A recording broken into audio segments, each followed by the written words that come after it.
வணக்கம் மக்களே. வீடியோக்குள்ளே போகிறதுக்கு முன்னாடி என்னுடைய சேனலுக்கு புதுசுனா என்னுடைய சேனலை சப்ஸ்கிரைப் பண்ணுங்கள், லைக் பண்ணுங்கள், கமெண்ட் பண்ணுங்கள். வாங்க வீடியோக்குள்ளே போகலாம். இன்றைக்கி இந்த வீடியோ எதை பற்றினா என்னுடைய சப்ஸ்கிரைபர் கேட்ட வீடியோ தான். அவங்க என்னுடைய ஒரு நாள் வீட்டு வேலையை வீடியோவாக கேட்டிருந்தாங்க. அதுக்காக நான் வீடியோ இப்போ ரெடி பண்ணிவிட்டு வாய்ஸ் கொடுத்துட்ருக்கேன். இன்றைக்கி காலையில் என்னன்னு தெரில, அதிசயமாக 5 மணிக்கே முழிப்பு தட்டிட்டு ஒருவேளை நான் திரும்ப படுத்து தூங்கிட்டேன்னா எந்திரிக்கணும் போது தலை சுற்றும் பார்த்துக்கோங்க. ஏன்னா எனக்கு தலை சுற்று இருக்குது.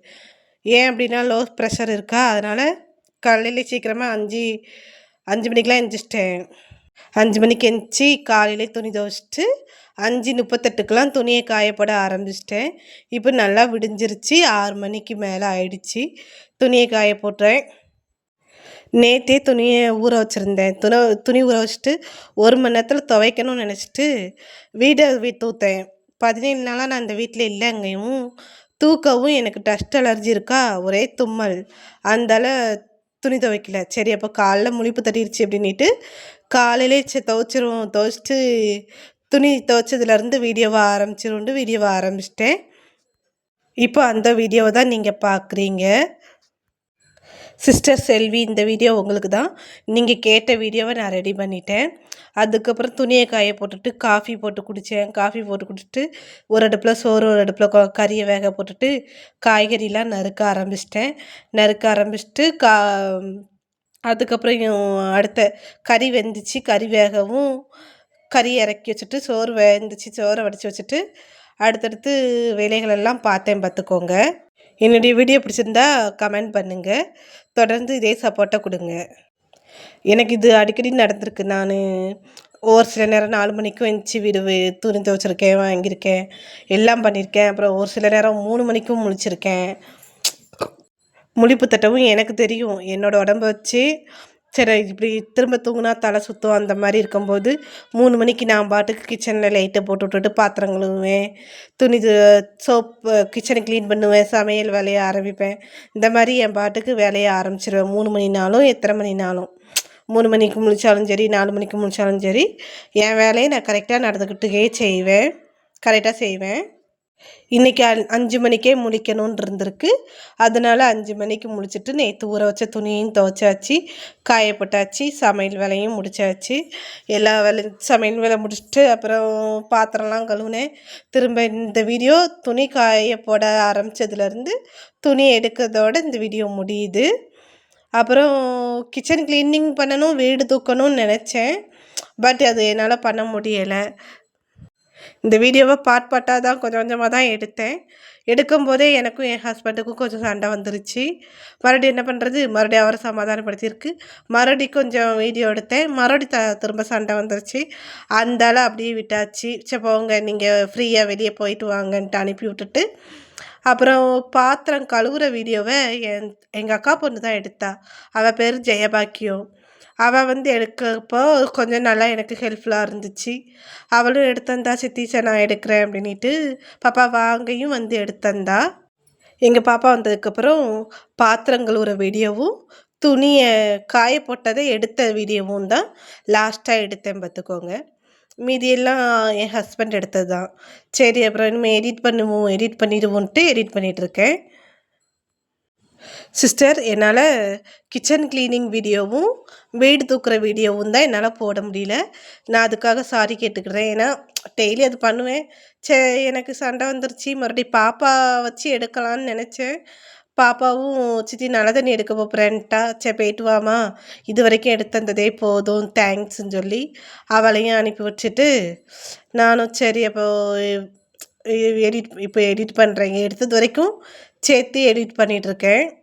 அதுக்கப்புறம் பார்த்தா சினிமா பாட்டு ஒன்று இருக்குது தெரியுமா, நீ உயரத்தில் இருக்கும்போது உலகம் உன்னை மதிக்கும், நீ உன் நிலைமை கொஞ்சம் கீழே இறங்கும்போது உலகம் உன்னை மிதிக்குங்கிற மாதிரி என் வாழ்க்கையில் எல்லாம் இருக்கும்போது என்னை ஓஹோ ஆஹா ஓஹோன்னு பேசினவங்க இப்போ எனக்கு கொஞ்சம் இது கஷ்டங்கும்போது இவங்க நம்ம துணையாக இருப்பாங்க, வைப்பாங்க, வாங்குவாங்கன்னு நம்ம நினச்சா, நாம் யார் நம்ம அப்பா அம்மாவுக்கு அப்புறம் நம்ம துணையாக இருப்பாங்கன்னு நினைக்கிறோமோ அவங்க தான் நம்ம ஆளாக நம்ம கழுத்தை அறுக்குறாங்க. நம்ம வச்சு இதெல்லாம் எல்லாருக்குமே நடந்திருக்கும்.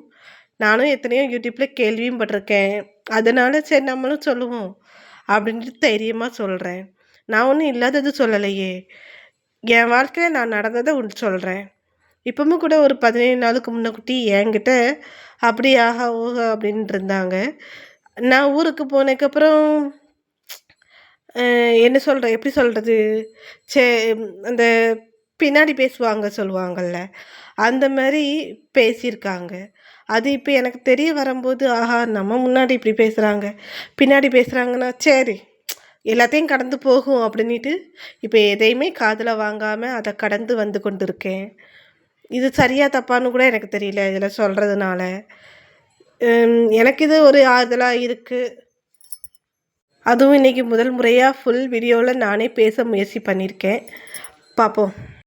குழந்தை இல்லைங்கிறது ஏன் தப்பு கிடையாது. நானும் எவ்வளவோ ட்ரீட்மெண்ட் பண்ணேன், எல்லாம் பண்ணேன். எப்போ எனக்கு அந்த கடவுள் தரணும்னு வச்சுருக்காரோ அப்போ தான் எனக்கு கிடைக்கும். நீ பாட்டுக்கு என்னை காயப்படுத்துறனா காயப்படுத்திட்டு போய்கிட்டே இருங்க. நான் எதையும் தூசி தட்டுற மாதிரி தட்டிட்டு போய்கிட்டே இருப்பேன். நீங்கள் அந்த இடத்துல இருப்பீங்க. நாளைக்கு நான் ஒரு இடத்துல வந்து நிற்பேன். அன்னைக்கு நீங்கள் ஆச்சரியப்படுவீங்க. இன்றைக்கி என்ன ஒதுக்கி வச்ச நீங்கள் நாளைக்கு என்னை தேடி வருவீங்கன்னு எனக்கு கண்டிப்பாக தெரியும். ஏன்னா உங்களுக்கு அது பணம், உங்களுக்கு பணம் மட்டும்தான் முக்கியம். எனக்கு பணம் என்றைக்குமே முக்கியமாக இருந்தது இல்லை. ஆனால் இப்போ எனக்கு பணம் முக்கியம். ஆனால் நீங்கள் என்னை தேடி வரும்போது நான் உங்களை மதிப்பேனா என்ன பண்ணுவேன்னு எனக்கே தெரியாது.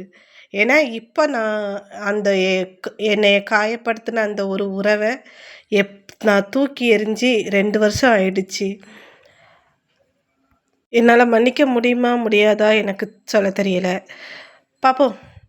காலம்தான் பதில் சொல்லும் என்று காலத்தின் மேலே பழிய போட விரும்பலை. காத்திருப்போம் அப்படிங்கிற ஒரு நம்பிக்கையில் முயற்சி ஓடிக்கிட்டு இருக்கு. என்னோடய நம்பிக்கை தான் என்னோடய தைரியம். என்னோடய தைரியம்தான் என்னோடய பலம். என்னோடய பலவீனம்னு சொல்லி ஒன்றை வச்சு அடித்து காயப்படுத்துகிறாங்க. அது என்னோடய பலவீனமே கிடையாது. என்னோடய அப்பா அம்மா சம்மதம் இருந்தாலே நான் என்ன பண்ணுவேன், என்ன பண்ண முடியும், என்ன பண்ண முடியாதுங்கிறது எனக்கு தெரியும்.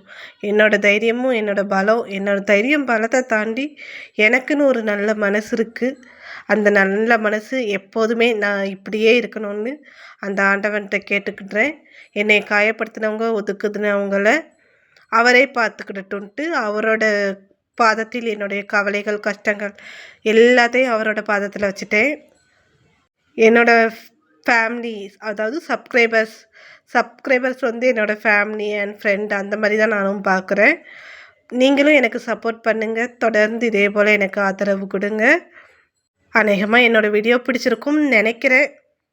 நான் யாரையும் தெரிஞ்சோ தெரியாமலோ காயப்படுத்தக்கூடாதுங்கிற ஒரே முடிவில் தெளிவாக இருக்கேன். இதுவே போதும். வேறு என்ன வேணும்? செல்வி சிஸ்டர், நீங்கள் கேட்ட வீடியோவை நான் போட்டுட்டேன். பாருங்கள், சப்போர்ட் பண்ணுங்கள். இதே போல் எப்போதுமே என்னோடய வீடியோ பாருங்கள், சப்போர்ட் பண்ணுங்கள். முழுக்க முழுக்க இந்த வீடியோ உங்களுக்கு தான் சிஸ்டர். தேங்க்யூ. நீங்கள் சொன்னதுனால தான் நான் இந்த 1 டே விளாக் போட முடிஞ்சுது. தேங்க்யூ. ரொம்ப ரொம்ப நன்றி சகோதரி. செல்வி சிஸ்டர், உங்களை தான் சொல்கிறேன் சிஸ்டர். லாஸ்ட்டாக ஒன்று, அன்புக்கு அடிபணியவும் செய்யாதே, அன்புக்கு அடிமையாகவும் இருக்காதே. இது என்னுடைய வாழ்வில் நான் கற்றுக்கொண்ட ஒரு பாடம்.